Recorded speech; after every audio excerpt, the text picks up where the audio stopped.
Hello, BookTube. I don't know if I'm live or not. I have a weird Irish bog trotter premonition of technical problems, uh, but I'm ready. I'm ready for another live stream. The last one was so much fun that I went overtime. We won't be going overtime this time. We will be strictly staying to 10 past the hour. Uh, but in the meantime, I thought I would do my preparatory throat clearing and then throw it over to FAM. Throw it over to the chat. I will have my mods read me the super chats. I will ruthlessly ignore everything else. But if you've paid through the nose to ask a question, I'll have my mods filter those. I routinely brutalize my mods and also sexually molest them. I don't pay them, and I routinely fire them for no reason whatsoever, and then rehire them when they beg for money. So they better do a good job of straining out the super chats, or that'll be the end of them. Also, I have to apologize for the slightly casual look. It reached 70 degrees Fahrenheit here in Boston today, and it's not cooling off very quick. And as usual, that change has caught me totally by surprise. Just totally. No springtime or summer clothing ready, nothing. I don't even know where half of it is. If it gets chilly, and you're worried about me, I will put on the sweatshirt that I wore in my videos today. But as it is, I thought I would go through a throat clearing, and the first thing I need to do is amplify something that I said last time that's been bothering me ever since, because I don't have much in the way of positive things to say about the 2026 publishing season so far. Not much to say, considering that we're not exactly brand new to the season yet.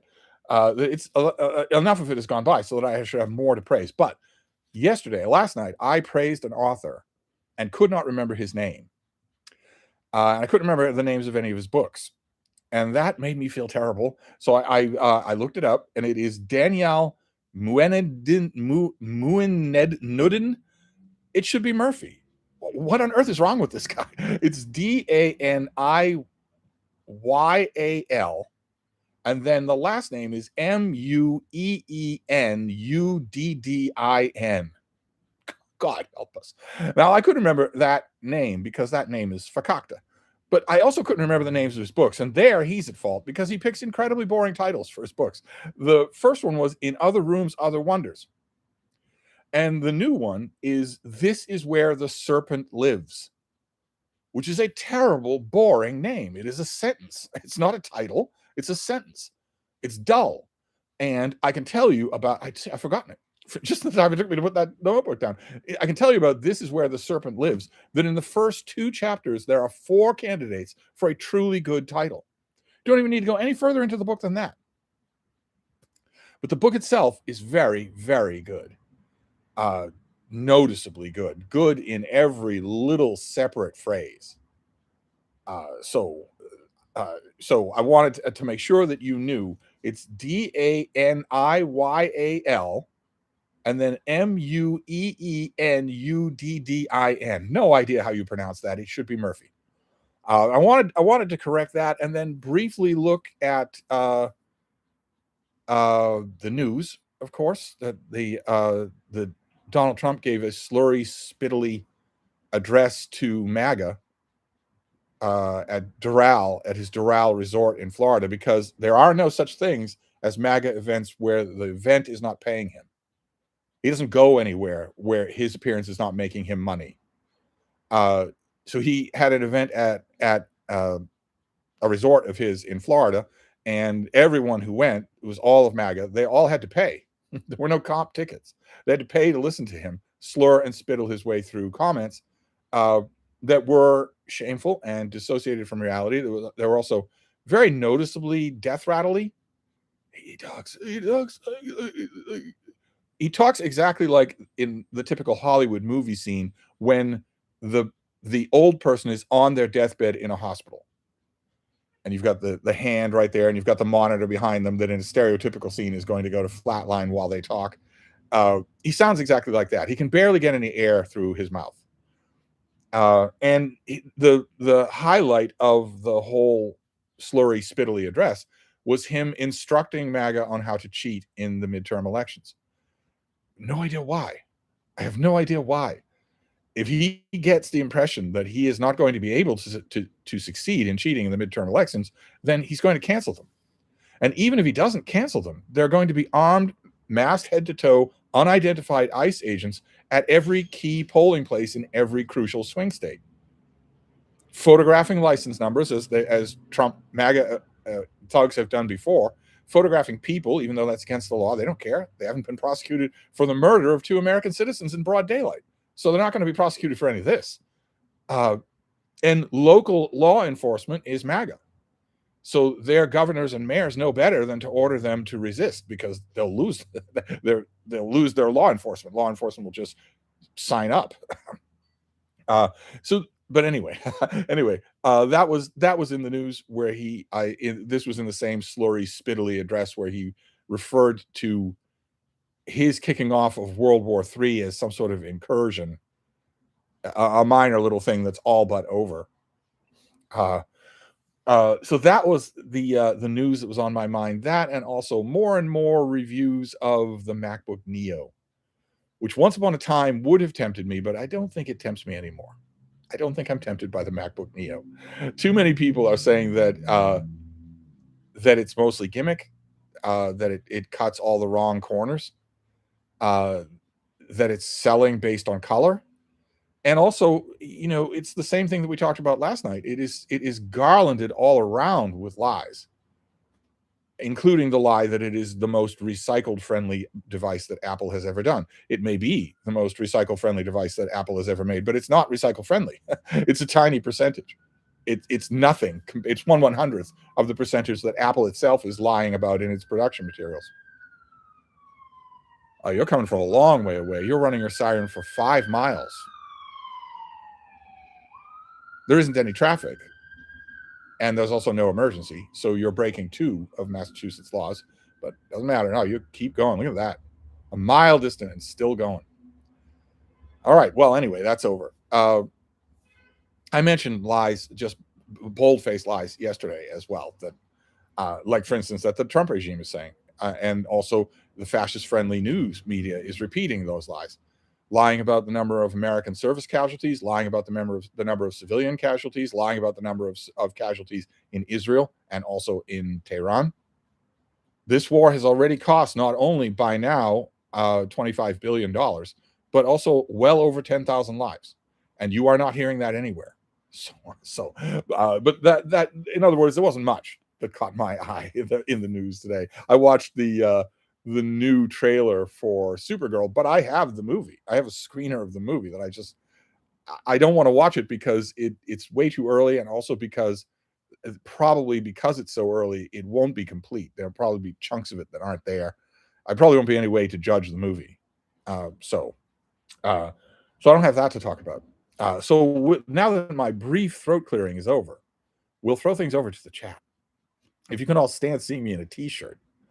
Let's go to the chat and see who's here. That reading guy is first out of the gate, and he has a little crown next to him saying number 1, which automatically makes me think of Murder by Death. It looked more like number 2 to me. What does that mean? It's disgusting. I'll tell you later. Are you going to say we should all write 800-page biographies? Well, that's right. I was going to throw it clear about writing, wasn't I? Because I still want to create some sort of writing footprint on YouTube. I've done it on and off occasionally, but it's been way too long. I've got the bug again, not only to get myself writing in a community setting, but also to get all of you writing as well. And I don't know what form that should take. Well, I was gonna throw it clear about that. Gandhi is here. I watched your little crown also says number 1. There can only be one number 1. I watched an interview with author Stephen Kinzer in the news report Democracy Now, and I'm thinking of picking up his book Overthrow. Do you recommend? I very much do recommend. Yeah, although of course it's incomplete. It doesn't include the year 2026 and the most warmongering president the United States has ever had, the most regime overthrowing president that the United States has ever had. So it's drastically incomplete, but you'll know that going in. Clarence Beek says, I treated myself to G.T. Strong Civil War Diaries from Library of America, and it just arrived. Wonderful recommendation. Thank you. Was that expensive? Probably it was expensive. Mr. Francis Clare says, so many Midwest winter days after school, I would run what seemed like a mile drive to our front porch, up the steps to watch this very version of Superman. Thanks, Steve. Oh, my thumbnail. That's George Reeves as Superman. Uh, Coldifornia says, hooray, back-to-back Steve streams. Yes, indeed. Talon Tanky says, hi, Steve. 2 Steve streams in a row. We're so blessed. Do you have a favorite book on Amelia Earhart?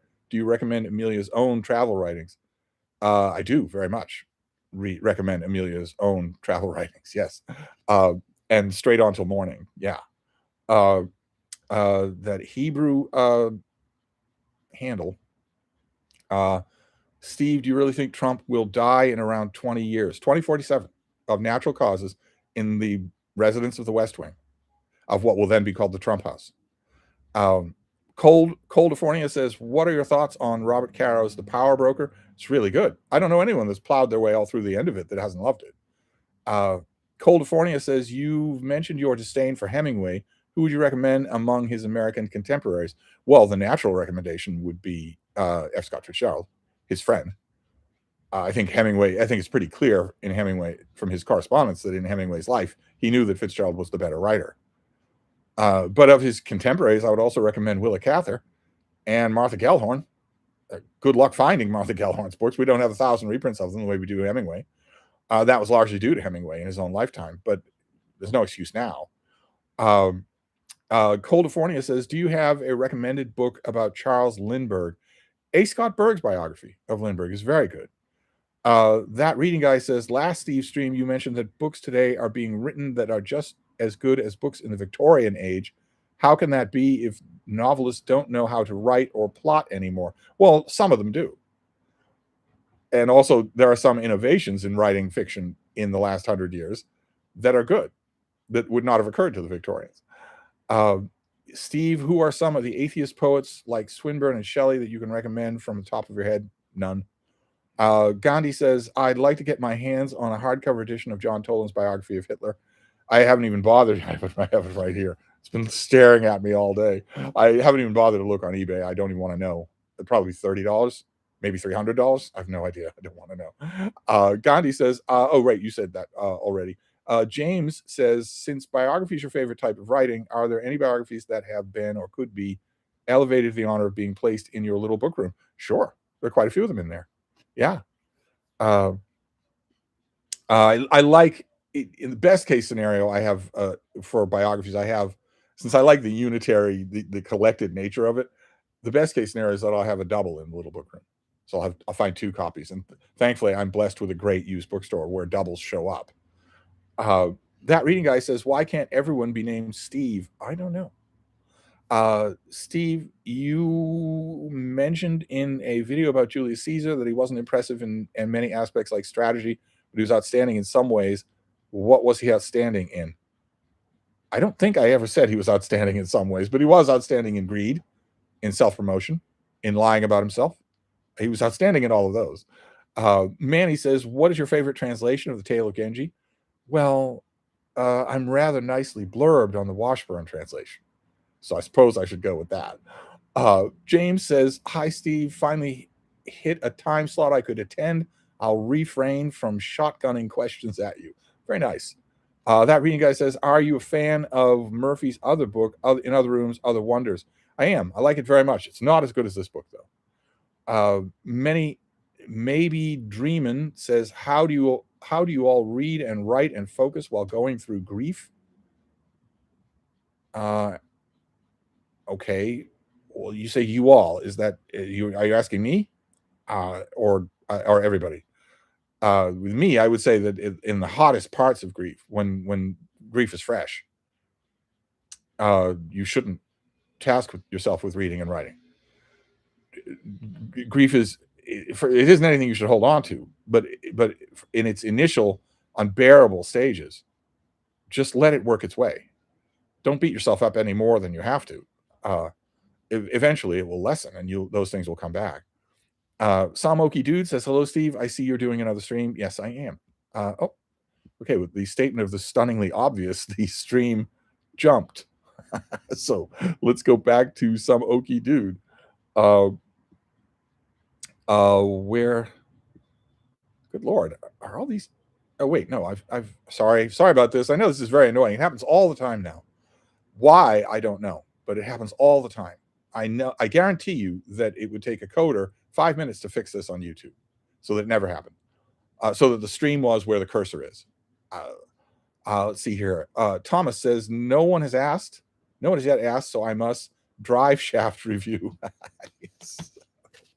Yes, there it is. It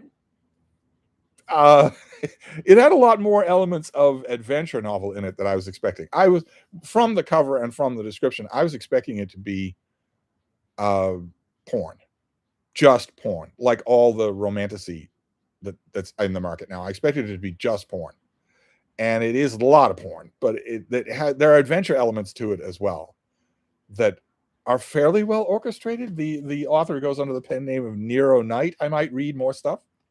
Gandhi says, do you live next to a hospital? Is that why there are so many sirens? No, I live on a 4-lane highway, a 4-lane road, not a highway, but a 4-lane road. And it borders train tracks on one side for miles.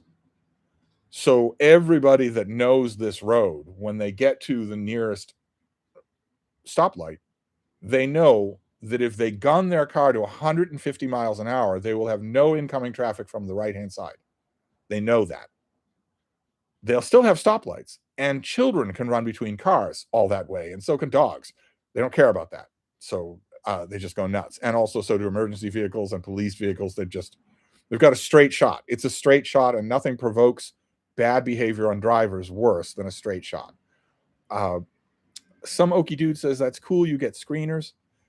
Karen says, hi, Steve, how is Deb? Haven't seen her in a while. I keep twisting her arm to come back on the show, and she always says, yeah, I'll do it. I'll get to it.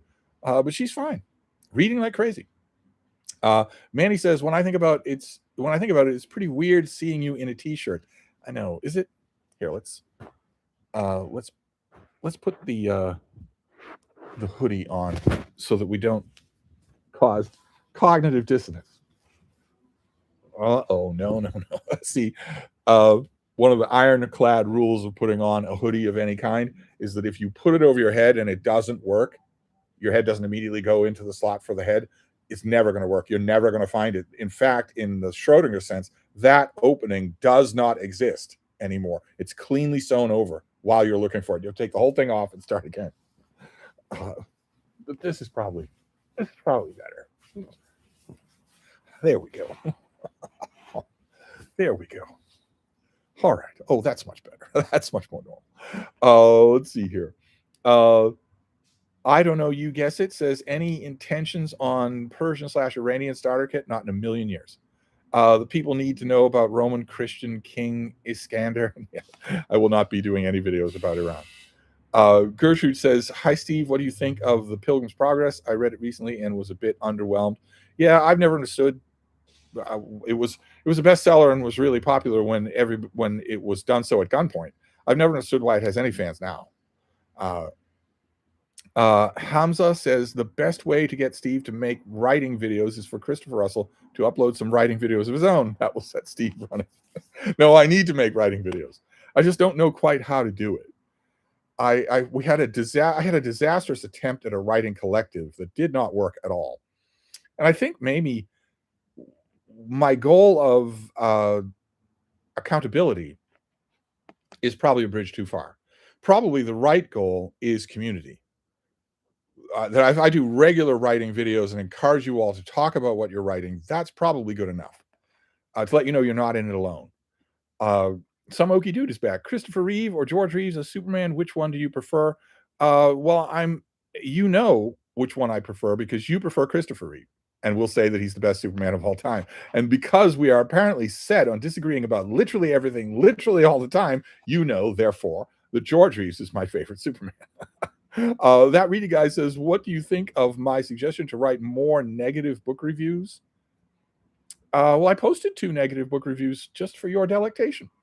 You don't watch my videos, but I got Edward Louis 2 new pieces of autobiography, and in response, in the info section of that video, I posted links to my 2 reviews of his last 2 pieces of autobiography. But I can't just write a negative book review because you want to. I have to get a bad book. That's Gandhi Angle says Kinzer also wrote a biography of the Dulles brothers. Would you recommend, or perhaps another authors? Oh, that's right. That's where I know that name. Yeah. Uh, no, his book on the Dulles brothers, I think, if I'm remembering correctly, was good. There are older books on both of them that I like more, but good luck. They're all the way over there in David Murphy's biography shelf. Morgan says, Steve, do you know the American guitarist John Fahey? No. No, I don't. Personally, you mean? That reading guy, yes, the Victorians didn't have Dude Bro lit. Evil Joshua says, I wonder if your writing collective could be connected to Substack in some way, maybe a weekly discussion led by you looking through submitted piece by a lucky subscriber. Well, I don't have all that many lucky subscribers. I just don't understand. I don't understand. I mean, I am incredibly honored that so many people have gone to Substack and subscribed. I'm incredibly honored by that. It is so wonderful to have a reading audience like that.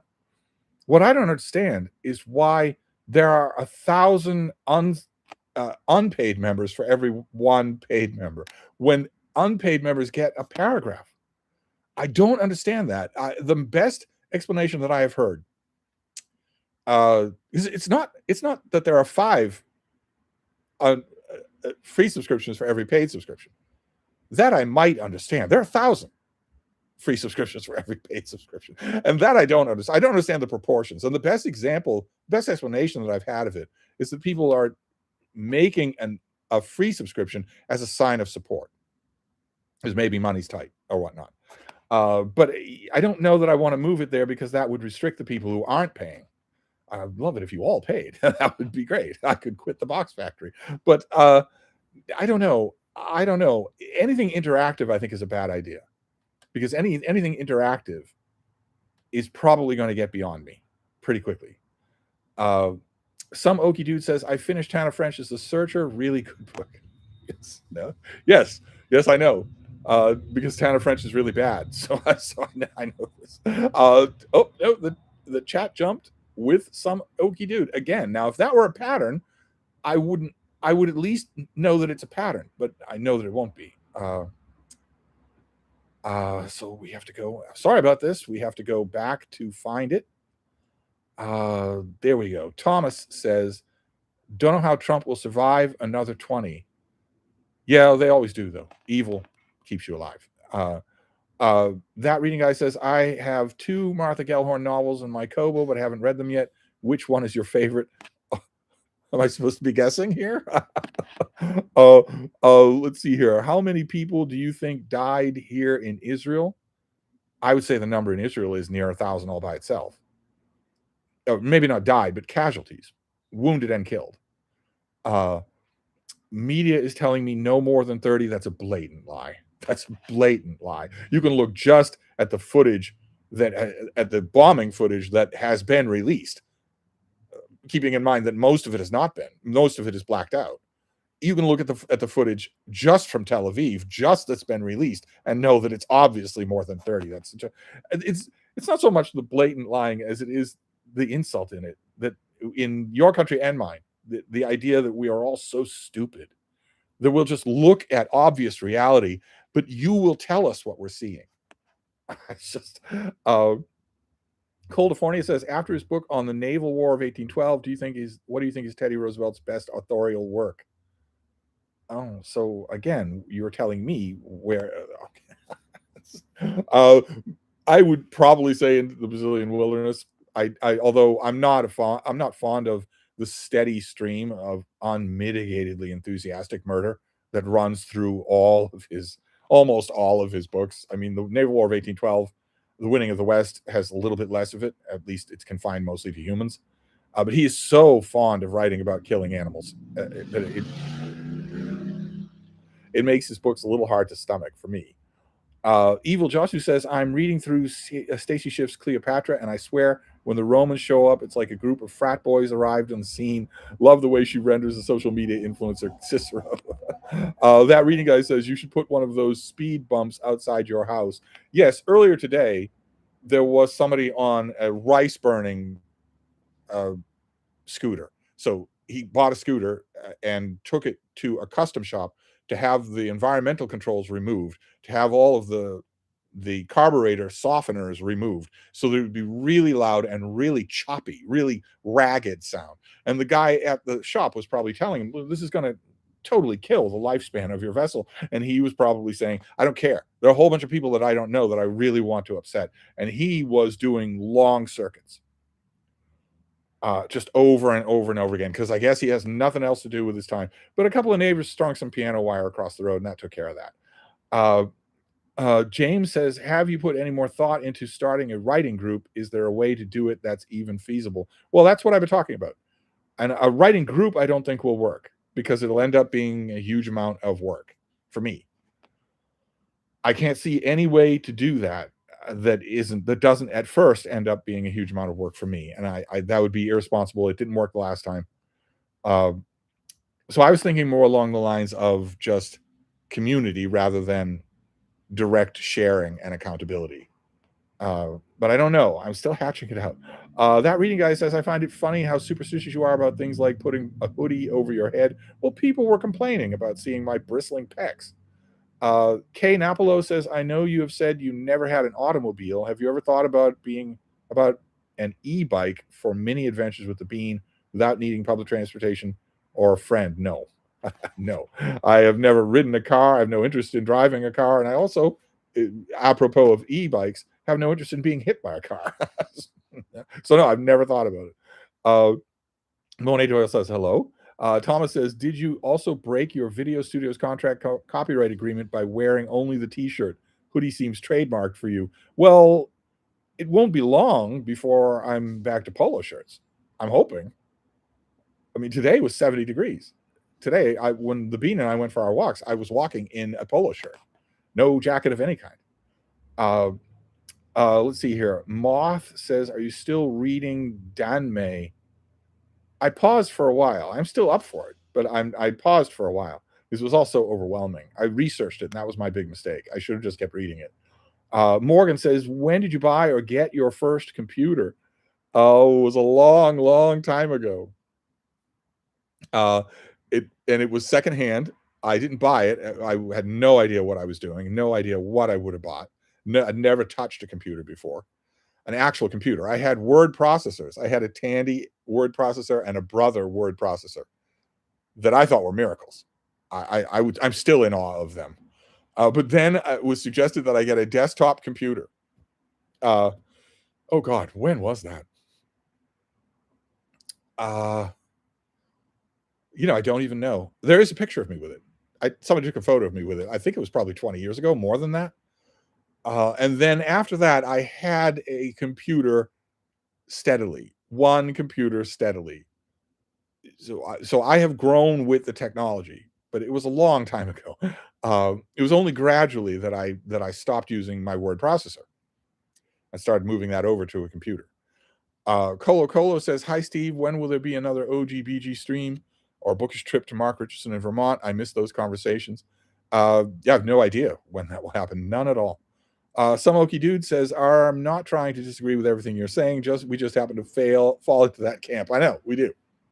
That reading guy says, your previous writing collective resulted in your favorite thing, 5,000 word dissertations in your email.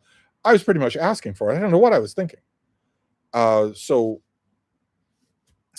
how my lay lines here. So I won't do that this time. It's just not fair to you, to the rest of you. But I want you to know that I'm out there and that we are all writing together. I don't know. I don't know how I'll do it. California says, do you have any recommended books on Curtis LeMay? No. Manny says, oh, no, the chat jumped. Okay, well, we were at Curtis LeMay. This is just happening a lot now, isn't it? I mean, there was a biography of Curtis LeMay about 45 years ago that I read. Wasn't good. I don't have Manny, there you are. Are your Homer translations by any chance in hexameter? Would be fun to hear you read that. No, if I were to do, I haven't done a Homer translation, but if I were to do that, I would not stick to persnickety rhyme schemes that have people counting syllables. No, no, that day is over. Uh, Gertrude says, "What are your thoughts on Hugh Lloyd Jones' translation of the Oresteia?" Do I know that? I don't know that I know that one. That reading guy says, "Why can't you write negative book reviews? Because I said so. Swing your fist and you'll hit a bad book." No, it's not as simple as that. No, it's not as simple as that. First of all, I review new releases, and second, if a new release is bad, it has to be bad in just the right way. It has to be bad in a way that is likely to fool people into buying it or spending time and money on it or attention on it. It has to be bad in a way where I can make fruitful criticism. So, I the latest Milking the Orc book, there'd be no point in writing a negative review of it. No one expects it to be good. It will happen. Don't worry about it. Let's see here. Gandhi says, "I wish authors would hire consultants to help them with appearances. Tired listening to Stacey Schiff, and the number of times she said was maddening." Yeah, yeah. Not everyone's cut out to be an on-screen sexy star. Karen says, "Started Dance to the Music of Time, first movement of March. Thanks for the Hedgehog recommendation. I'm really enjoying." Some Okie Dude says, "I mean, we both enjoy Elroy, The Amazing Adventures of Cavalier and Clay, the Bass Lag books, so we don't disagree on everything." We probably don't disagree on everything. That's true. That reading guy says, "I thought you had psychic powers connected to my Kobo. What happened? Lost a step?" No idea what that means. Thomas says, "Is there a video in your Hyde Cottage biography shelf tour in your channel that I haven't found?" Oh, God. Every library tour, almost every library tour has had a long excursion into biography. Yeah. And I've done lots of library tours that I haven't finished, but I've done plenty that got to the library section, the biography section. Yeah. I don't know which ones you found, obviously. James says, "Writing project suggestion, perhaps pick a specific topic and do a live stream discussion on just that with a throat clearing mini lecture on topic." Well, yeah, regular videos about aspects of writing. I was thinking of doing that, especially since actual hashtag AuthorTube seems to have abandoned that completely in favor of marketing and making money. Steve Ronstein says, "Steve, you forgot to mention the biggest world news event, the Epstein cover-up." Yeah, I forgot to mention it, and so as was predicted, has everyone else forgot to mention it. No one's talking about it. That's exactly why this racist, sexist, fascist, lying moron, child rapist fraud launched a war. That's exactly why he did it, and he got what he wanted. But I mean, the latest event in the Epstein story is a tentative, very polite pinkies in the air examination of Zorro Ranch in New Mexico. 7 years too late. where the new owner spent the last 2 years, as you can clearly see from drone footage, bulldozing everything that was the slightest bit incriminating. I suppose it's possible that a forensics team could find what he missed, but it's not likely. AKA JK says, "Hi Steve, I watched Smallville last year, and the take that Clark lying about his secret is to blame for Lex going bad is so prevalent online, and I firmly disagree with it. What do you think?" Yeah, Smallville got a little bit strange to me. All sorts of the warps and twists in it. That and everything else. That aspect between the relationship between Lex and Clark and everything else in it, it got incomprehensible. And I don't know. I was a lot less forgiving of it than I was of Superman and Lois Lane, which was great. But it was great largely because it made no pretense of being canon. It started out right away by telling you this show is not canon. This is an alternate version of Superman. We're going to play around with some Superman ideas. And that took all the pressure off for me. It's not to mention the fact that they did it really well.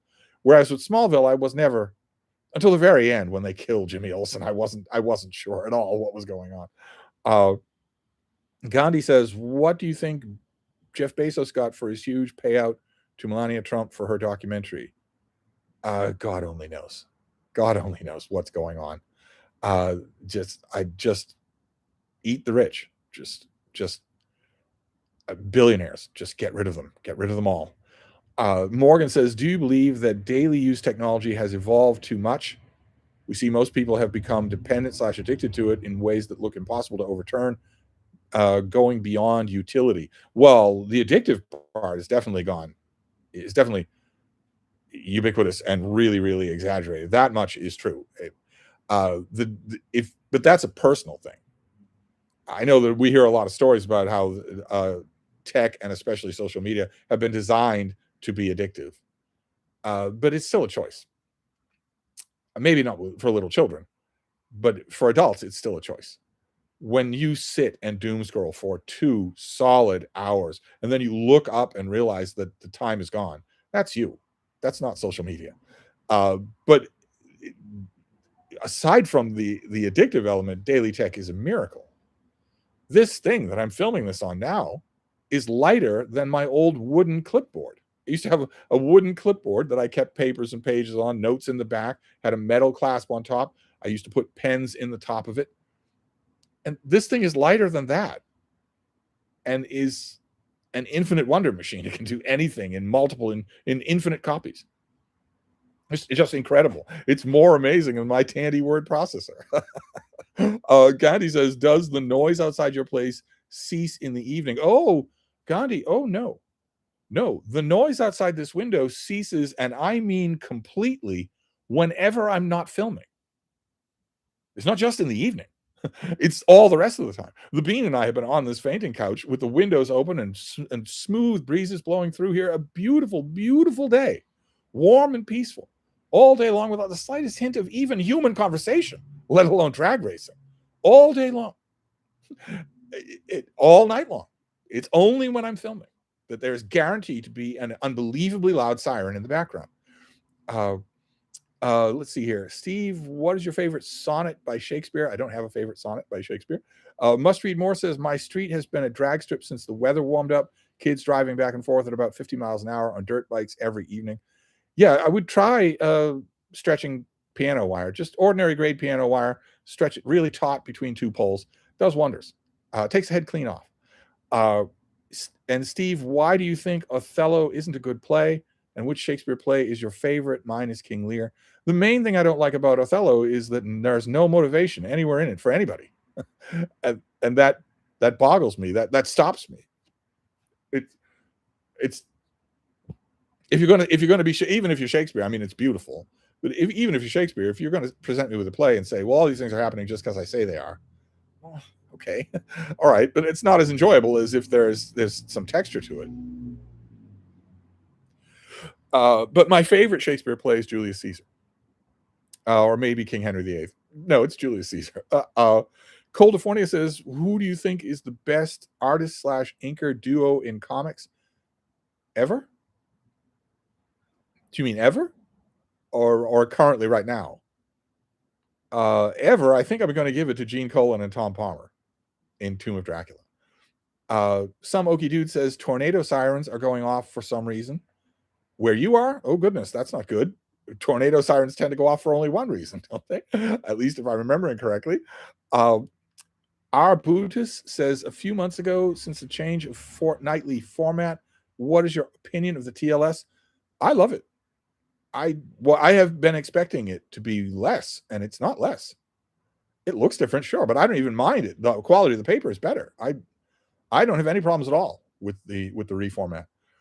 Drunzo is here. Good evening, Steve. Do you admire the work of Francis Parkman as much as you do William H. Prescott? I don't think I've heard you mention Parkman in your videos. What? Of course I've mentioned Parkman. I like Parkman's his videos. That would be something. Where's the button again?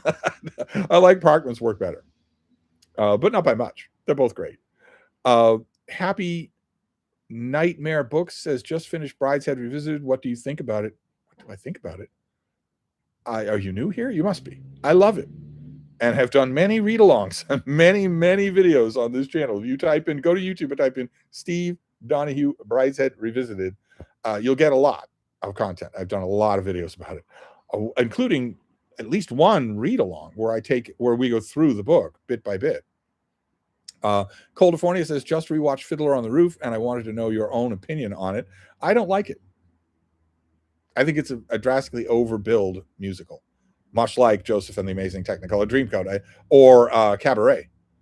There's some signpost, just milk cow Broadway musicals that I don't like at all. I don't think they have anything to them at all. AKA says, I binge watched Lost recently and love the whole thing. Are you a fan? No. Manny says, I recently found Henry James is on Writers and Writing. Are you a fan of him as a writer on books? Very much so. Yes. The chat jumped. We were at that Hebrew call sign. So we'll go and find that. Because I don't remember who asked the Henry James question. God, this is annoying. This is happening 3 times as much tonight than any other thing. Let's see here. There we go. Steve, have you ever been attacked by an animal? Any stories? Non-human animal, I assume you mean. Well, I told a dog attack story last night. And I have been attacked by other animals. I have been charged by lots of animals. If you mean an animal that actually made contact, I have been attacked by every venomous snake and every scorpion, every type of venomous snake and every scorpion outside of Australia and New Guinea in the world. I've been zapped by them all at one point or another, everywhere in the world. I have the worst luck. I had the worst luck with creepy crawlies. And also, there is a story about a baboon. It's a grotesque story. If you all come here for wine and calzones, once I'm stewed, I will tell it, but it's not a pleasant story at all. Martin says, should Book Award regularly award no winner in years that are lacking quality? Or is there always a few deserving books? There are always a few deserving books, but good luck. The chances of a major book award finding them are like you groping in the snow for your house keys. It's never going to happen. No, the key is to just ignore the awards. Pay attention to the critics you know and trust. Find a handful of them, and look at their year-end reviews. There is no more impressive example of that than the one that I do every year. If I say so myself, there is no one in the critical world reads more than I do. But even aside from me, find some people on like Amazon or Goodreads or blogs or whatever that you trust and follow them, but ignore the awards. Mr. Francis Clare says, a writing collective wherein we all mentor each other, and Saint Steve monitors and steps in with advice and assignments as when, if he sees appropriate for a writer. I don't know how that would happen. The most common suggestion for how that would happen is a Discord. And I've tried Discord and I don't like it. And it would be one other thing for me to take care of. I'm worried about letting you all down by saying, okay, well, I'll do that, and then not having the bandwidth to do it. Coldifornia says, could you recommend a book about the history of New Orleans? Oh, there was one from like 20 years ago. It's this millennium, this century. There's a lot of activity a mile up there. I can't help but think it's going to come this way. I don't remember the name of it. I'm no good to you. I can't remember specifics. I had the one specific that I had to write down. Danielle, Mueenuddin. How utterly ridiculous. Andrew says, I realize you're an atheist raised by dogs, but did the Gospels play any part in your moral development? No, but they are beautiful. I do love them. They've been foundational literature to me, but no, they haven't played. No. Moral development has nothing to do with literature. There's no moral component to literature. And most of the things of the good moral instructions or precepts that are in the New Testament, in the Gospels, are countered by bad moral precepts in the New Testament. So, no. Monet Doyle says, Steve, I had x-rays and MRIs and scans, and I have a pinched nerve. It's along my C4 and further down, causing numbness in my fingers. Good Lord. The doctors at Emory and Atlanta don't know what to do to fix it. A pinched nerve, there's very little you can do to fix it, isn't there? Oh, my. Do we know what's pinching it? Damien says, when do you write in your journal? When you write in your journal, are you more daily fact-based, or you get into thoughts and emotions on a matter? Well, I do a little of both, but it depends on how much I can do in the time that I have. Because I have it right here. I can give you an example. I've also done videos on the subject just in case. Like for instance, here you go. So I've got a block up here for books that I got that day. I've got a little illustration here of something that I got in the mail that I drew the illustration myself, and then it's just a page of writing. And the key is you put your pen on the paper and you write about the day, the previous 24 hours, whether you're writing in the morning or at night. You do that. And then stop at the end of a page, and without stopping or pausing or pondering or thinking up something philosophical. And that can include your emotions on a matter. Sure, it can. Like just the other day, I had in the morning, I went to sleep and I had a horrifying dream. I had a terribly sad dream. I wanted to write about that. M. Francis Clare says the writing collective CO is me be set up use. Okay, all right. Maximus Stetter says what? No persnickety rhyme scheme for your Homer translation. Dryden would be ashamed. Yes, he would, but I'm not going to do it. No, I don't want anybody doing any kind of scansion. I'll figure out some way to do it. Colombian Thunder says I think I might only be suited to short story writing. Every time I have an idea for anything more long form, I eventually lose stamina and lose interest. Maybe that means it wasn't worth telling. Not necessarily. You yourself are identifying it as a problem of stamina. Well, stamina can be built. Writing a novel is a long haul thing. I can tell you that, definitely. Because after 50 pages, 60 pages at the most, you are going to lose interest in your own book. And for most people, writing any kind of voluntary fiction when they've lost interest in doing it is a totally alien concept. Of course, I'm not going to do that. And once you learn to fight your way through that, once you remember that it's an audience, a reading audience that you're thinking about, not you, you can power through it. You can build those muscles.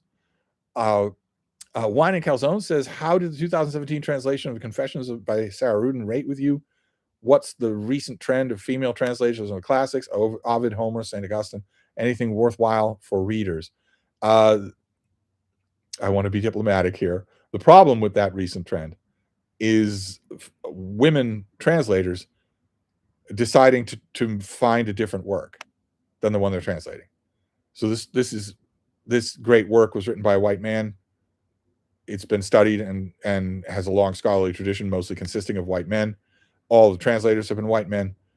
So I'm going to correct the injustice of all the translators being white men by correcting the other things as well. I don't want the writer to be a white man. I don't want his book to be male-centered. In other words, trying to summon an alternate canon out of thin air by lying in your translation. Well, there is no alternate canon, and there's no way to do it. There's no way to make one. There's no way to make a gentle Homer. There's no way to make a sex-positive Ovid. There's no way to do it. Morgan says, do you think Timothy Oliphant is a good actor? Yeah. I know he's a bit one note in Deadwood, but he's actually shown a crap ton of comedic range and obviously Justified has many merits. No, he's really good. Yeah, he has good range. He also shows some pretty good comic range whenever he's allowed to, even in Deadwood. Some Okie Dude says, anyway, I just wanted to pop in for a bit. I'm going to take off for now. The tornado sirens are still ringing. Yeah, you should find shelter. Right? Thomas says, thank you for the Can You Forgive Her reads. I'm in chapter 37. I once watched the BBC production. I'm not at all sure of this. The Pallisers, all in one. Yeah, they did all in one as the Pallisers. I didn't think that it served the books well, of course. DZIG says, is Tana French in the woods worth reading? Oh, Tana French is in the woods. I didn't think so. She's never done anything for me. Monet Doyle says, I haven't been feeling well these days. I'm tired of being sick. I don't doubt it. Gertrude says, earlier you mentioned that the days of rhyme schemes and counting syllables are over. Do you mean that formal verse shouldn't be written anymore? No, it should be written. It should be written, but no one does it. So it's ridiculous. It's anachronistic now. Wine and Calzone says season 1 to 5 of Smallville was excellent. Season 6 to 10, not so much. Okay. No single season of Smallville was excellent, much less a string of them. But there are good moments, definitely. John Bartone says, hi, Steve. What happened to the Brenventory? Yeah, it ground to a halt, didn't it? That reading guy says the right bad book to write a review. Oh God, you're still going on about writing a bad book.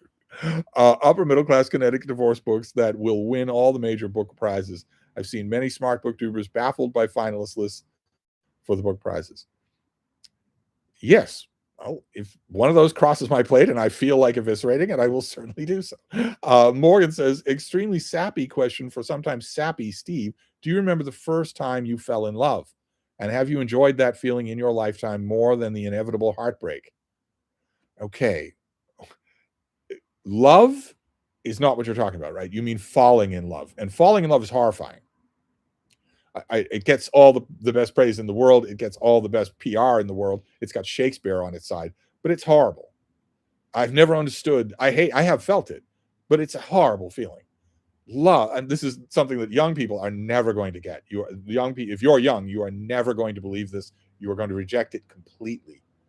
You're going to say, why not just crawl into your grave and pull the dirt on over you if that's the way you think? But I'm right that love, actually loving someone, so tent poles into the ground, no questions, loving someone, day to day, hour to hour, is so infinitely preferable to being in love with someone that they're not worth talking about in the same description.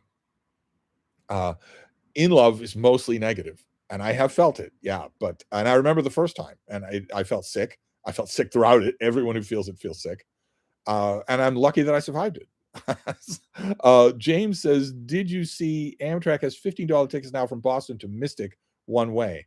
Well, no, I didn't, but that's still overcharging considering the destination. Ziva Bronski says, how about the fact that they're keeping track of what members of Congress with access are looking at to make sure they never see what they want to hide?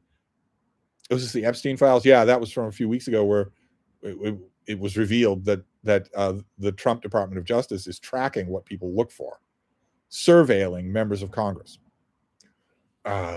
Amazing, just amazing. Like I've said on this subject from the beginning, there is no way that the Trump regime could act more guilty than they're acting. That reading guy says, what about addictive tech for teenagers? They don't have the self-control because they've had iPads and video game controllers in their hands since the cradle. Yeah, they don't. Yeah, I don't know what I would do. Like, for instance, if I were a teacher, the students can't function without their phones. They start to go into cataleptic withdrawal without their phone. So I don't know what I would do. I mean, there's a scene in my beloved High School Musical where the drama teacher tells all the students to put their phones in a bucket and pick them up at the end of the class. You couldn't do that now. The students would be wailing in withdrawal. The chat jumped again as usual. All right, we'll go all the way back and find it. That reading guy was the last guy that we did. There we go. Happy Nightmares. I see now that you have a series / read along on Brideshead. I'll have to start watching tonight. I've done a lot of videos on Brideshead. Yes, I'm halfway tempted to do another read along. I love it so much. Cozy says hi. Morgan says, yesterday I unwittingly induced everyone in the chat to produce their Batman casting suggestions ad infinitum. Today, who do you think would make a good Wolverine? Well, considering that it's Wolverine, who cares? Who cares who would make a good Wolverine? Is there such a thing as a good Wolverine? Who cares? I don't. Leo Percara says, hello, Steve. Did you ever make any starter kit Dude Bro or Dude Bro adjacent literature worth reading? A starter kit of worthwhile. I don't want people to read Dude Bro lit. So no, I've never done that. Alia says, Steve, I know you're not a fan of philosophy. What do you think of intellectual historians like Pocock or Quentin Skinner, who write about political theory in its broader historical context? They're mighty boring, and there's no good excuse to write a boring book. Colombian Thunder says, which was the most painful snake?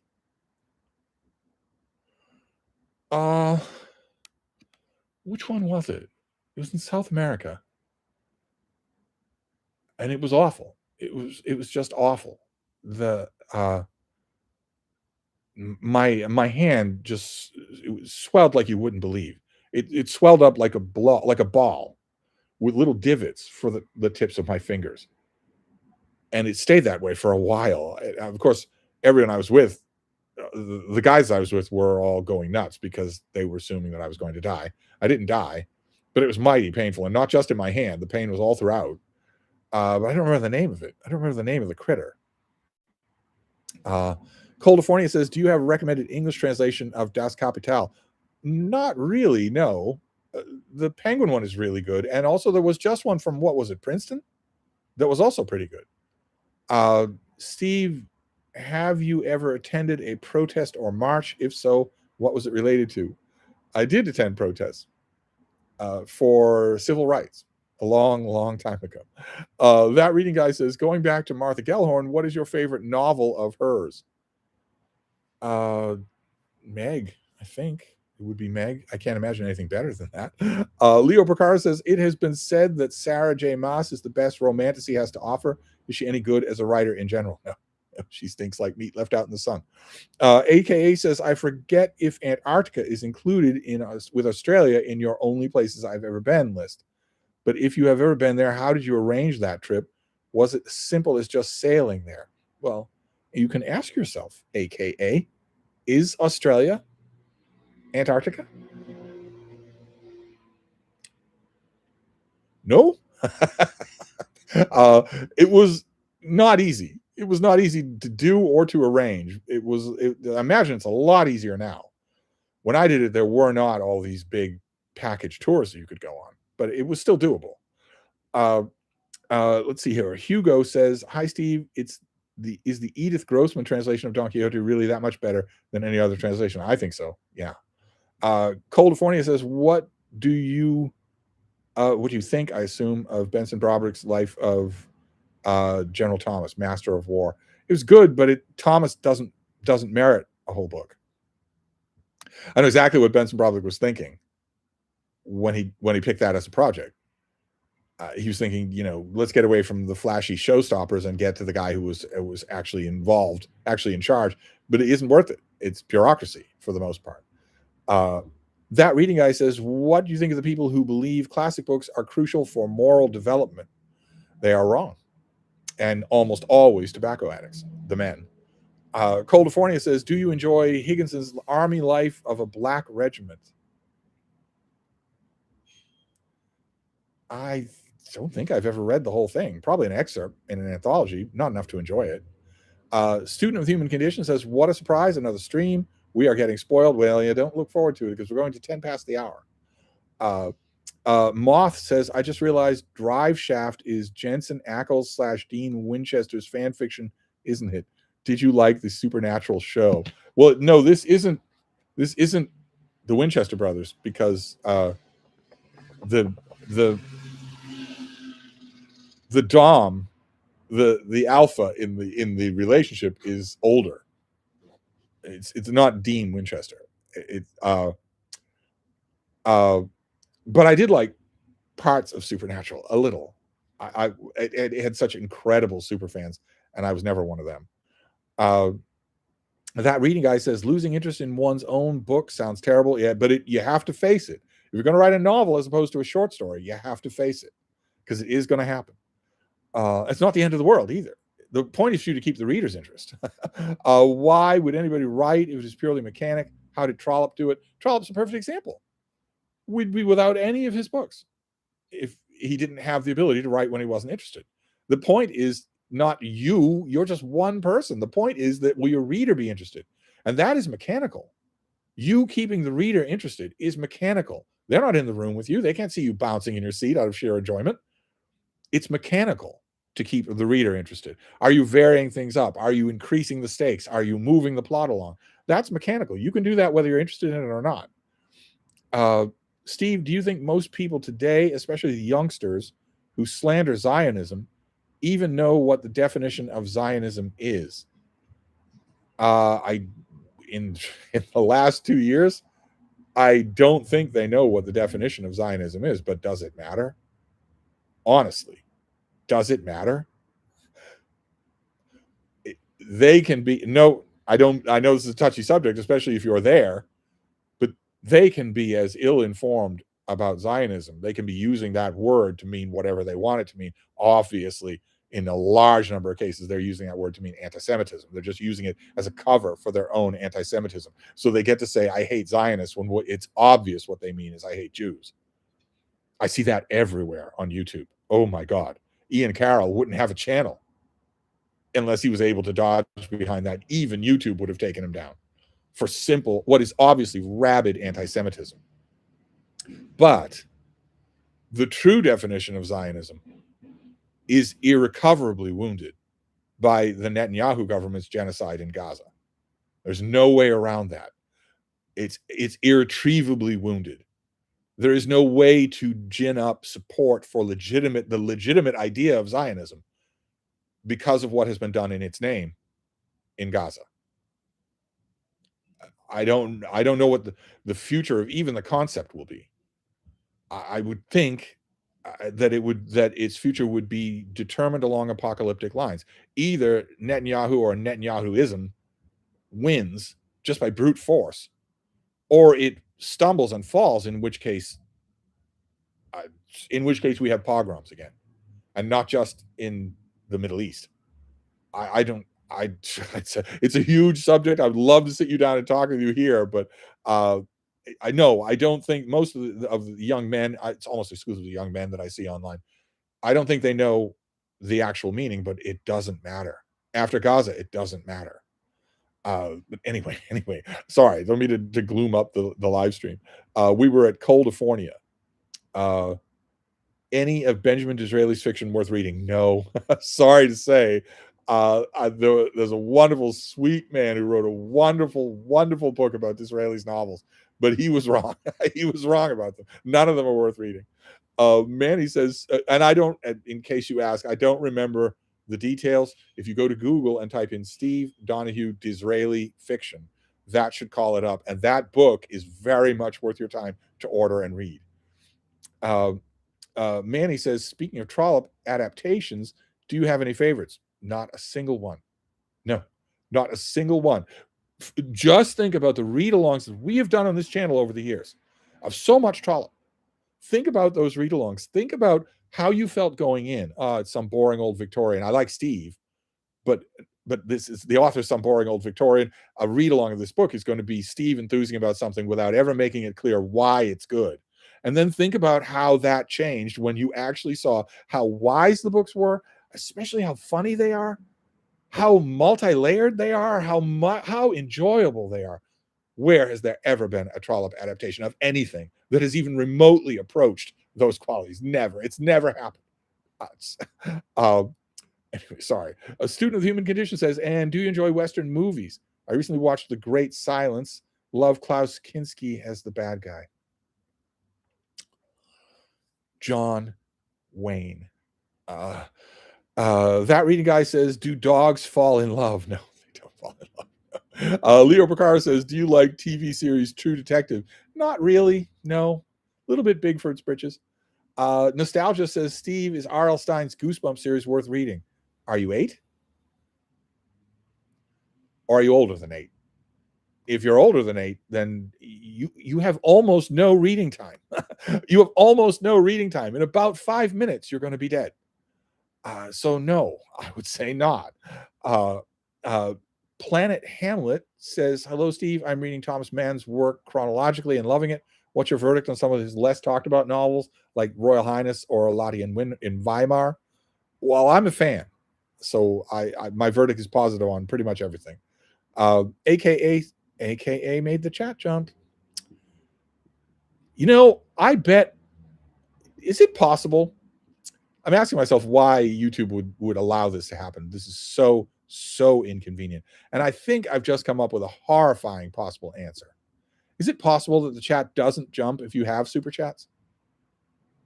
Is that possible? That this is just an inducement? Anyway, I know you often like delving into tech rabbit holes, so I'm wondering if you found this new, cheaper MacBook Neo interesting. I mentioned it at the top of the show and also last night that I do find it interesting, but now largely as a marketing gimmick. I am not tempted to get one for myself. Adrian says, will you soon have a return to Architectural Digest? I love your observations. I should do the next one. The next one I get in the mail, I should do. Manny says, do you have a favorite tale from the Canterbury Tales? Probably the Nun's Priest Tale. I know that says a lot about me. Paul Marin says, are you still doing a count of how many physical books you have in total, or at least in your little book room? I'm going to leave it for David to do. Next time he's here, I'll just put him to work. California says, is Richard Rose's Deadly Feast worth reading? I don't think I know it. Allison Talks Books is here. In response to the education thing, many parents don't let you take phones away either. Best thing to do is assign as many pen and paper assignments as your school allows you. Heesh. Steve, you, aside from the Metamorphoses, what is your favorite work by Ovid? I don't rank them after that. California says, what are your thoughts on Hannah Arendt's Eichmann in Jerusalem? I love it, despite its obvious flaws. Street Medic says, I had a dream about Solomon Grundy for some reason, and I haven't even thought about that character in years. Is it some sort of sign?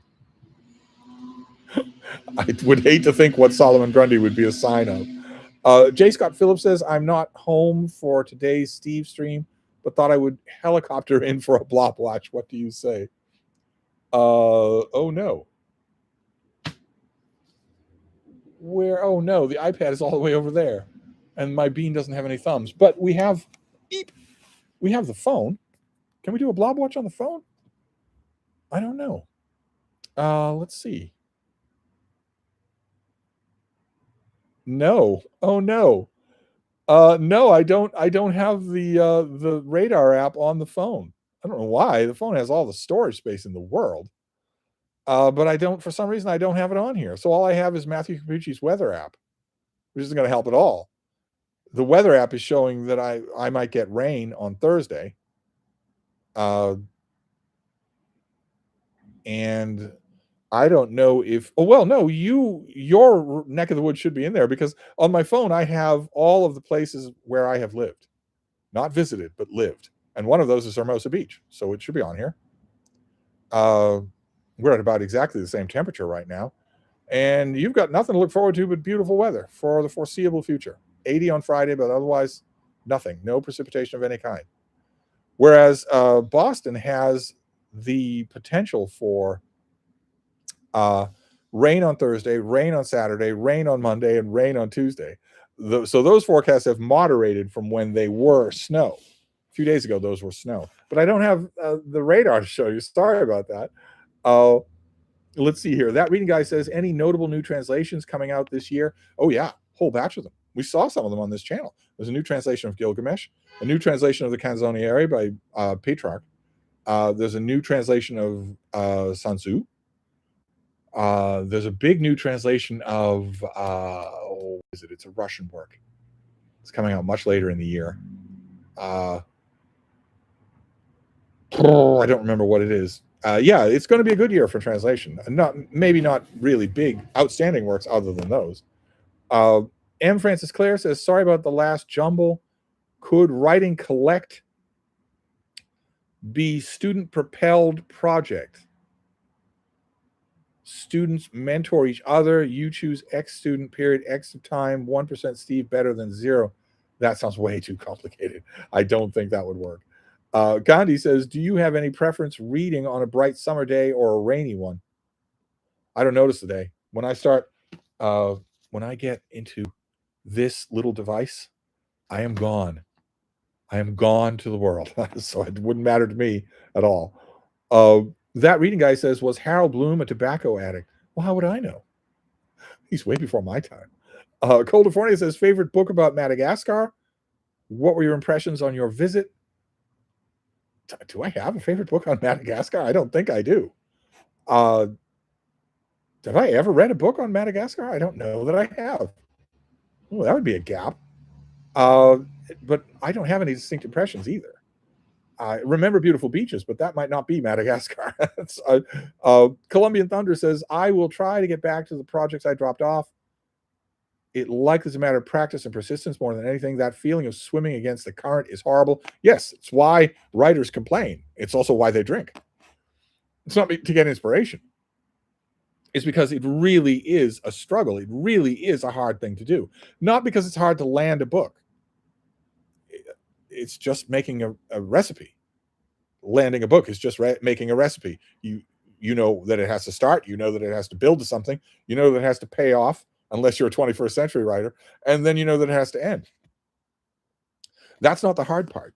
The hard part is doing it when you've lost the love for it. And the nice thing is, as I can attest, the love comes back. It isn't that you reach page 60 of writing your book and you fall out of interest with doing it, and have to just grind along till the end. That almost never happens. The love comes back, but the heavy lifting in the middle there's no way around that. That is just horrible. That is what writers are talking about when they say that writing is hard. Drunzo is back. What do you think of the new cover design format for Pen Classics that they started printing around 2021? I still don't understand why they did it. I find it to be such a downgrade. Yeah, I don't like it. The version that they had right before that was so much better. Declan says, have you touched base with your Hollywood contact lately? Has she got a hot take on the Ellison clan taking over WB and Paramount? The only hot take I've heard from her is that she does not think she is threatened. She doesn't think her job is threatened, and she isn't that far away from retirement. So whatever that means, whatever that means in Topanga Canyon, I have no idea. But I haven't learned anything else at all. No. Steve Ronstein says, how about Harold Bloom as Wolverine? Colombian Thunder says, imagining Harold Bloom yelling like a madman while metal claws came out of his fists is certainly an amusing image. Jaya says, what is your opinion on the Right Conscious BookTube channel? I have a lot of opinions on Right Conscious, and not a lot of them are positive. I am negative enough with dude bros who just sip from the cup, but the ones who are full-blown psychos, I like them even less. There is no excuse in the world for you to wear a Ted Kaczynski t-shirt unless you are such a dude bro that you are a danger to the people around you.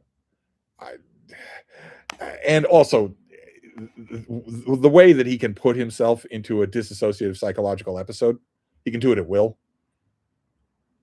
That I don't get at all. I don't know why that's a skill that you would develop, and I don't trust it. I have a lot of thoughts on his channel. Gandhi says, have you ever met a favorite author and been disappointed?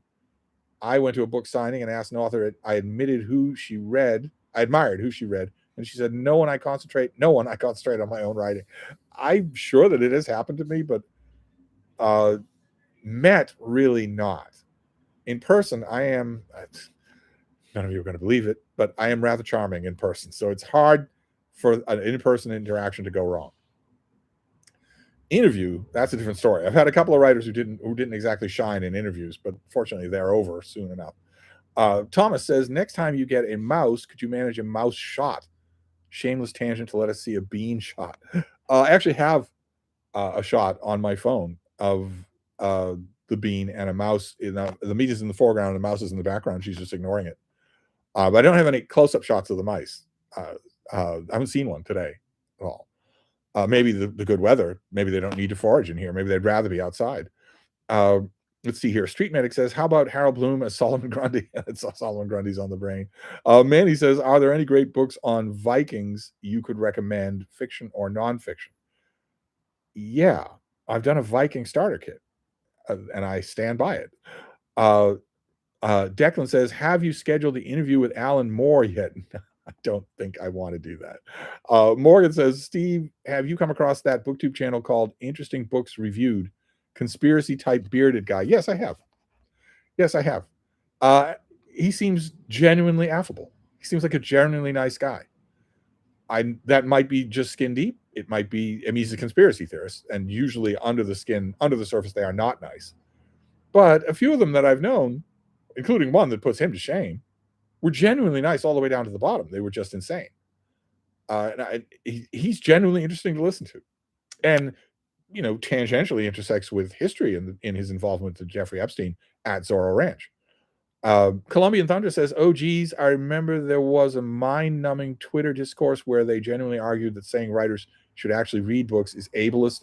I refuse to believe that sentiment was even real. Oh, believe you me.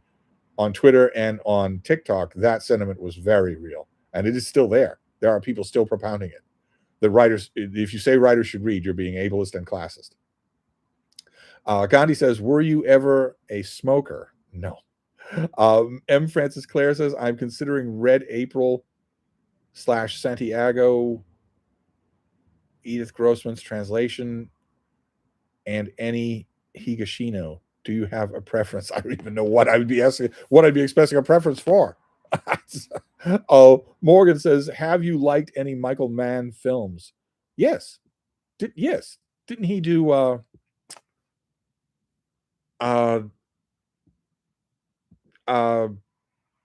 what's the one I'm thinking of? The one where he adapts Red Dragon, and it's just great. I'm blanking on the name of it now. The first appearance of Hannibal Lecter on film by Brian Cox. I'm not remembering the name of it. Medi says, do you like Ada or Otter? Are you talking about Nabokov? No.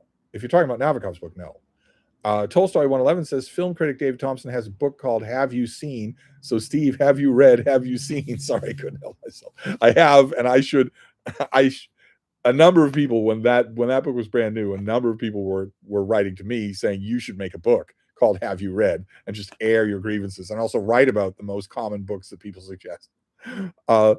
DZIGIN says, Steve, do you recommend Spider-Man 2099? No. Cozy says, do you suggest new booktubers invent a realistic pseudonym like you have? I suggest they use a name. Use something simple. Coldifornia says, what are your thoughts on King's Blood Royal by Sinclair Lewis? I don't have many thoughts on King's Blood Royal by Sinclair Lewis. Colombian Thota says, I enjoyed The True Detective, but the more I think about it, the more I find its pessimism not very deep. Yeah, pessimism is usually not very deep. It's one of the reasons why I rail against it, because it's boring. Mr. Francis Clare says, love Trollope and Bloom, collecting every title by both. Throw them over the fence in this direction, please. That reading guy says, what is it like to love someone deeply? Well, I would presume that you know. Are you asking what it's like for me? Actual love it's scary, but it's not as mindlessly terrifying as being in love. It's scary, of course, because you're no longer an island unto yourself. Suddenly, a huge portion of you resides somewhere else, not entirely under your control. But I love it. It's the reason for being here. Absolutely the reason for being here. Leo Percara says, do you have a favorite cyberpunk novel? It's very boring, but I'm afraid it's Neuromancer. Tolstoy 111 says, I'm reading Ada or Arda now, and it's quite the slog. Yeah, I would drop it if I were you. Stephen Newton says, Steve, I was wondering if there is an alt history novel series like Eric Flint's 1632 series that is more about the social and cultural effects of time travelers rather than how they affect war outcomes. Didn't Harry Turtledove do something like that, set in Byzantine Rome? He did Guns of the South, but I thought he did something else. Yeah, nothing's going to come off the top of my head in the chat. I know that. AKA says, Steve, have you watched HBO Max series The Pit? I've been following it weekly with my mother, and we're loving it. I haven't watched the series. I had a screener for, I think, the first 3 hours, and I thought they were very well done. I have a little bit of a jaundiced view towards medical dramas, but I thought they were very well done. Let's see here. Thomas says, Reacher actor as Solomon Grundy. Yeah, he wouldn't need any makeup. It'd be just fine. Manny says, Trollope is very funny, and not just in how he writes situations and characters, but also how offhandedly and constantly witty he is on basically every page. Yeah, but would you ever find anybody who would think to adapt it that way? No. For the BBC would think that he is period drama. Let's do Bridgerton. Thomas says, after Robinsong reads, practice his punches in the face, maybe. I don't know what that's about. Declan says, I've been a fan of Gardner Dozois' science fiction yearly compendium since his death. Has anyone tried to fill his enormous shoes? There is one series that's ongoing. I don't remember who's in charge of it, but no, nothing is building the sheer impressive momentum that he had by his 5th collection. There's nothing like that out there now. No. So you have to go back to older ones. Terry Carr. You have to find everything that Terry Carr did. A lot of what Don Walheim did. Colo Colo says, "Hi Steve, is there any chance Lawrence Ellsworth's translation of the Count of Monte Cristo? Have you heard anything within your circles?" Well, I haven't heard anything, but he will certainly do it. Thomas says, "Reacher actor too pretty at present." Manny says, and interesting that there aren't any good adaptations of Trollope's works. He's so versatile, and his stories are so sprawling and fun. Yeah, yeah. I sometimes wonder. I know I always say that the movie is better than the book. The adaptation is better than the book. Uh, I sometimes wonder if the reason why there's never been any good adaptations of Trollope is because he consistently does things in his novels that cannot be done on film. That's very rare. Most writers don't think they were raised in a visual environment, so they don't even think to do that. But he does a lot. Think of your favorite aspects of Trollope, of any Trollope novel. It's there's almost nothing that you can think of that can really be captured on film. Let's see here. Leo Picard says, "Have you ever had a gun pointed at you? How do you de-escalate those types of situations?" I've never had a gun pointed at me. No, not in earnest. I mean, toy guns and whatnot. Only knives. And I was never, the 2 times that it happened with knives, I was not interested in de-escalating. Jaya says, "Can I add you as a friend on Goodreads?" Yes, absolutely. I need to pay more attention to Goodreads. God only knows how many friend requests I have over there. I need to pay more attention to Goodreads. I really, really do. I imagine just revamping my relationship with new releases using 2 things that I currently now ignore or scant for attention: NetGalley as a pipeline to Goodreads. So, because not every new release that I read, I review. Most of them I don't review. But that's wrong. I could read a NetGalley new release and immediately write a short 2-paragraph review on Goodreads and make that an active part of my book life. I could do that, and I don't do that. I don't even do those 2-paragraph reviews on Steve Reads on Substack. I don't do them anywhere. That reading guy says, "Are you a fan of Bill Bryson's book on Shakespeare? Is a good history of the times, at least?" It's pretty thin. There are a lot better books that do the exact same thing. Moses says, "Whose musicals do you like more, Fred Astaire or Gene Kelly? Who do you like watching on screen more?" I like Fred Astaire a lot more. Street Medic says, "When I was a kid, my dad had some old Hop Harrigan comics, but they disappeared. They were still in good condition last time I saw them 50 years ago. How much do you think they would be worth today?" I have no idea. Probably they'd be intensely collectible in good condition. Oh, the chat jumped again. But we have to wrap this up. We have to wrap this up. We were at Street Medic. God help us though. Where were we? There we go. Francis Clare is next. Is responding to that reading guy. Mrs. R's Books and Things says, "Are you still accepting writers on Open Letters Review monthly?" It's not Open Reviews monthly. It's Open Letters Review, and we are always accepting writers. Yeah. Cola Cola says, "Steve, when are you going to interview Papa Gwyn?" Oh, I would love that. Oh, that would be so much fun to do. Or all 3 of them, him and his sons. I would love to just get all the Gwyns in a room, talk to the sons about BookTube, talk to the father about writing. Let's see here. That Hebrew handle, Steve, what is your age? What year you were born? I'm 28. That is well known. So I was born 28 years ago. Manhunter, Colombian Thunder. Thank you. Manhunter is the name. Yeah, Manhunter it's a Michael Mann film, right? And it's really good. So, it's Manhunter. Okay. Barcode says Mann is the greatest living director and proof that directors do matter. No, directors don't matter, and he's not the greatest living director. So, but are you sure that you aren't some okie dude? Stephen Newton says the movie you can't remember is Manhunter. Yes. Morgan says looking forward to Nicolas Cage Spider-Man Noir. Bold choice.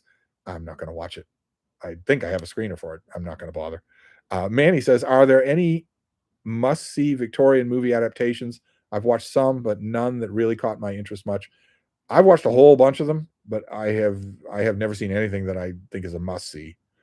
Tolstoy 111 says the name Red Dragon wasn't used for the Man film because they thought people would mistake it for a kung fu film. Is that so? Ben Bell says, "Hi Steve, I'm currently reading Mirror and the Light, and it's incredible." I agree. Do any of Mantell's other works come close to the Cromwell trilogy? I say no. Of course, whenever anybody becomes popular, they attract hipsters, and what hipsters do is always the same, which is to say, the napkin that you wrote on as a teenager that it was the only one copy and it was saved and photocopied is, of course, your best work. Oh, you don't know it? But no, she's never done anything that was even close. No. Street Medic says Hannibal Lecter kung fu fighting would be interesting. That reading guy says, what advice would you have for naming characters instead of having the name do plot work like Joy Bright or something dumb like that? Yeah, you don't want to do that. I don't have any advice other than that, except that you're going to have to type it. So you're going to type it a lot of times. So don't make it something that you can't type a lot of times. Well, it's difficult to do. Tolstoy 111 says, oh, by the way, how do you hate Chinatown? It is because of the raging cynicism. It is a perfect film. It's not a perfect film. It is a cynical film, but it's also dumb and boring.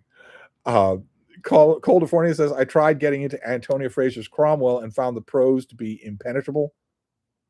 I see that she was trying to replicate a 17th century prose style, but something about it felt dull. Okay, we disagree there. Martin says, Michael Catt's translation of The Idiot will be released later this year. Yes, I know. I will not be blurbed on it. I will not be blurbed on it. I will review it, but I won't. You'll finally have a Michael Catt's translation that doesn't have my name on it. Unless the paperback. I might be blurbed on the paperback. That reading guy says, what will you be reading tonight? I will be reading Australian Mysteries. This is White Dog. I don't know if the title is White Dog, Jack Irish, or if it has two authors. I don't know anything about the series at all, but I'll be reading this. This is Australian fiction. I will be continuing with Hitler. Oh, and don't tell Aaron Facer, but I'm slowly making my way through this again. I'm very slowly giving this the time and attention. I read it when it came out, but I'm slowly working my way through it again. And I thought there was something else on the Kindle. Let's see. Since we have to wrap this up, let me get a. I thought there was something else on the Kindle. Something from Kindle Unlimited. No. Okay, no. I have all these Australian mysteries, including even Picnic at Hanging Rock, which I suppose I will read again.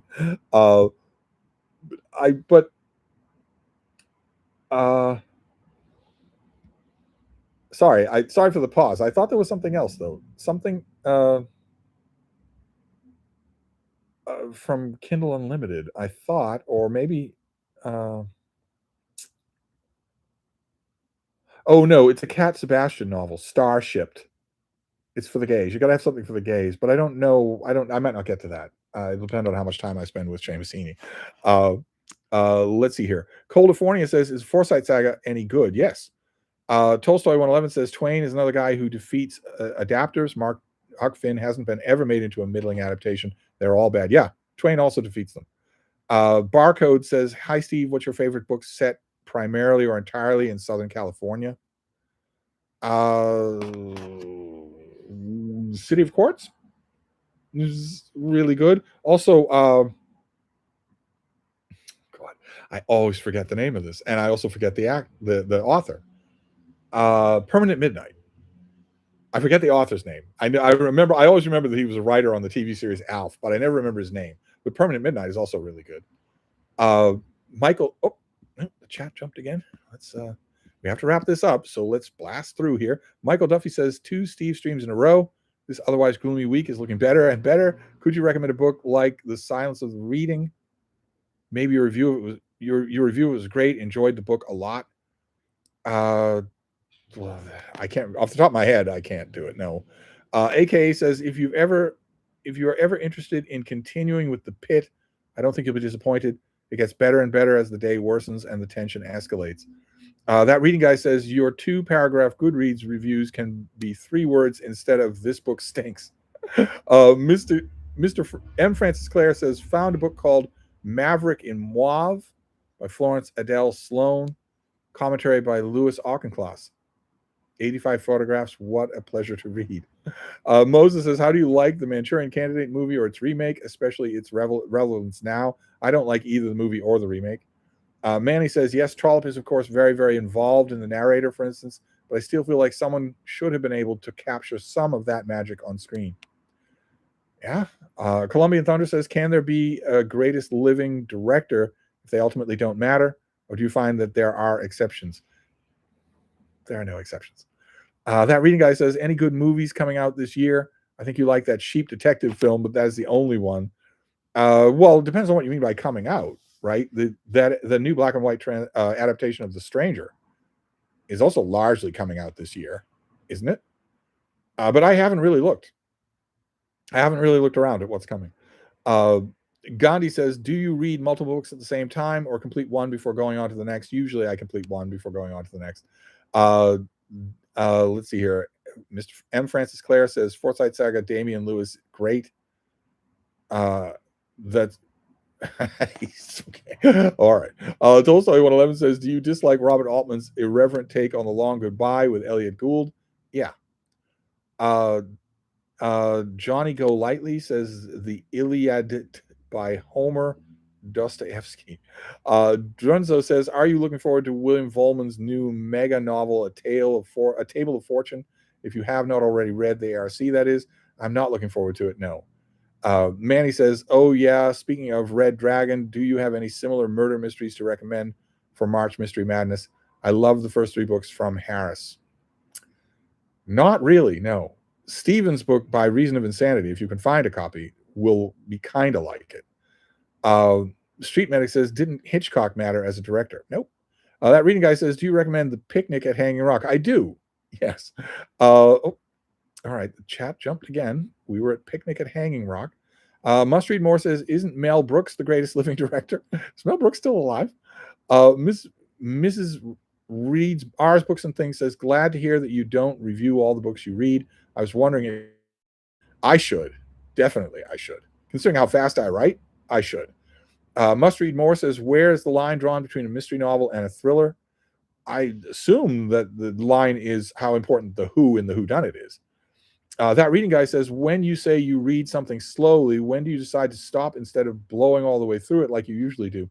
Usually I let the book tell me to do that, and usually they fail to do that. Street Medic says, remember when Mark Twain showed up on the Ponderosa? Apparently we have Cartwrights to thank for Huckleberry Finn. Stephen Newton says, author name of Permanent Midnight is Jerry Stahl. That's right. Okay. Declan says, David Murphy could organize one shelf in a rainbow color scheme that you can use as a background when you shirtless Skype with Jack Edwards. Francis Clare, is it unusual for a paperback and hardcover to be released at the same day? If so, what is the risk? Yeah, it's never done. The risk is that one will cannibalize the sales of the other, obviously. If you release two editions of the same book on the same day, and one of those editions is half the price of the other, the twice as expensive edition will not sell because you won't be capitalizing on people's desperation to read it. They'll have an option. Whereas if you introduce it as an extremely overpriced hardcover first, the people who are desperate to read it won't wait. Box Elder says, is Dream Story by Arthur Schnitzer any good? Nope. Figure that you don't like Kubrick's adaptation of Eyes Wide Shut. Was wondering your opinion on the book. No, it stinks. Street Medic says, Solomon Grundy as Hannibal Lecter. A Chaotic Mood Reader says, just got Star shipped from the library. Do you recommend any of Cat Sebastian's other books? I love them all. Colombian Thunder says, Mel Brooks is not only alive, but returning to sequel to Spaceballs, which I'm not looking forward to. I don't doubt it. Since he's 200, I don't doubt it. Tolstoy 111 says, Schnitzler is one of the Continental's writers that never took off in the Anglosphere. The Nazis hated him, so we should take him to our hearts. It's not just a matter of fads. He's also bad. Steve Bronstein says, at least Hitchcock mattered to his wife, if you say so. Street Medic says, or Hannibal Lecter as Solomon Grundy. Manny says, I remember Gore Vidal also saying that directors don't matter in some essay of his. Stephen Newton says, yes, Mel Brooks is alive and he's working on a sequel to Spaceballs. Thomas says, Reacher actor could play Huck Finn. Mark says, I revisited your God is Not Great read along. I know you're shocked that people watch your videos at all, so revisit a revelation that folks rewatch your videos must render you catatonic. I don't understand it, but hope you liked it. Morgan says, who are some authors who make you read slowly? Do you speed read through someone like Borges? Usually it's poetry. Just don't tell Aaron Facer. Mandy says, by Reason of Insanity, written only from the perspective of the villain. Yeah, if I remember correctly, it is. That reading guy says, any interesting YouTube rabbit holes lately? The interest, there have been interest, but they've been bad. I've been watching anti-Semitism online. I've been watching videos that are sneaking it in, as I mentioned, under the heading of Zionism, of anti-Zionism. Let's see here. Mark says, anyway, you alluded to the existence of many other writers who've dealt with subject more adeptly. David Hume, for instance. Would you consider doing a Sans Hitchens starter kit along those lines? No idea what that's referring to. Tolstoy 111 says, what's your favorite avant-garde experimental film with scratchy atonal score? Anna says, what's your skincare routine? I don't have a skincare routine, obviously.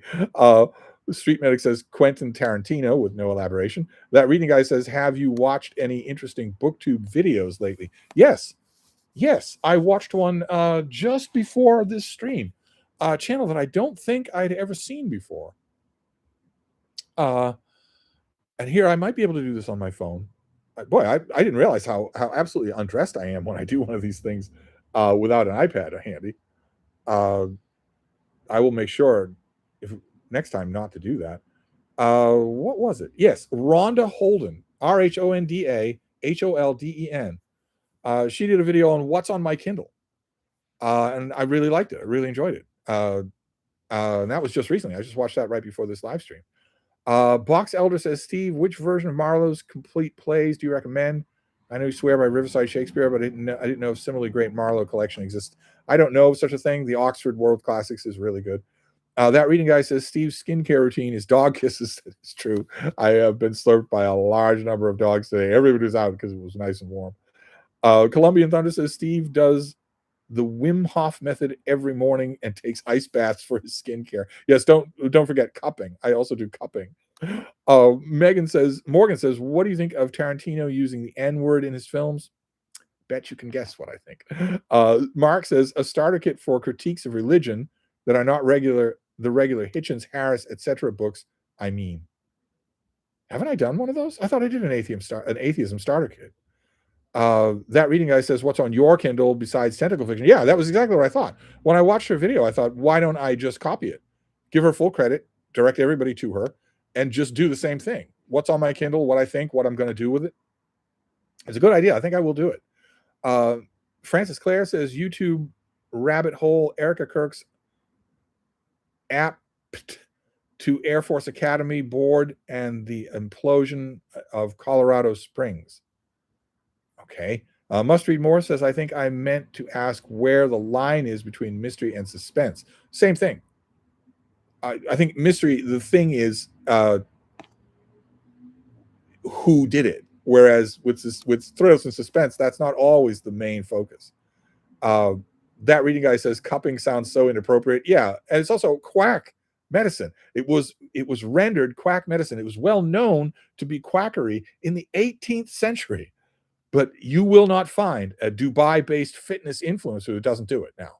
They love showing their big V-shaped backs with all the red circles on them. It's ridiculous. Utterly ridiculous. Like cold baths. But anyway, Gandhi says, Kimmel, Fallon, or Colbert. No idea what that means. In bed? Morgan says, would you jump if you woke up to a spider on your pillow next to your eye? I doubt it. There's no spider that would be on my pillow next to my eye that could hurt me or would want to. But also I would have to be asleep for that to happen. Stephen Newton says, I just went down a rabbit hole of working women in 50s and was surprised to find so-called educational shorts that support even wives working when I understood they were all made to be housewives. Are all those educational shorts on YouTube? That reading guy says, your best idea seems to come from other people. Yeah. Yeah. Welcome to the world of not having any talent. Michael says, your favorite book about the difference between books as a means of storytelling as opposed to the oral tradition. My favorite book on that subject. I mean, of all the books I've read on that subject, I don't have a favorite book on that subject. Moses says, would John Gardner disagree with you about moral development and literature? I would like nothing better than to have that argument on camera for all of you to watch. Daniel's YouTube channel says, Steve, thoughts on V.S. Naipaul? I liked A House for Mr. Biswas. And Gandhi says, do you really have mice in your house? Do they unnerve guests? I do have mice in my house. Yes, I have more mice, more active mice now than ever because Frida doesn't hunt them anymore. And they don't unnerve guests because the guests don't see them. They're pretty well mannered. Mice tend to be. So they keep themselves scarce when they're a guest here. They don't bother anybody. They don't leave the kitchen except to come one little loop here in the middle room to look for crumbs. I leave plenty of crumbs behind me. I'm not as messy an eater as Frida, but I'm still a messy eater. So there's plenty of food for them here. We do have to go though. We do have to wrap this up. That reading guy is saying good night. Daniel says thoughts on the Raj Quartet. I love it. Morgan says, can you name anybody who has read more than you in history? I don't know what people have read in history. Stephen Newton says, yes, I found a couple of short 50s education films on YouTube. That would be interesting to watch. And Manny says, do you like rats? I do indeed. Yes, they are adorable. They are sweet and adorable. I'm not so sure that I would like them here unless they were pets. I don't think I would like them here because unlike mice, they can do real damage. I would probably discourage them from being here, from being in the wall or in the wiring. But I like it as people. I love them very much so. But I have to go. I'm sorry. I have to go. I'm sorry. This is so much fun, but I have to wrap this up. But we'll do it again. We'll do it again real soon. This was absolutely wonderful. I hate leaving the questions in the that reading guy says, do you remember Jordan Parsons? You chased him from BookTube. Yes, he was one of the original young men that I chased off BookTube. Yes, everybody's saying goodnight, and we should say goodnight because I have to go. But I really appreciated the company. Thank you more than I can say. And I'll be back. We'll do this again. Thank you, BookTube.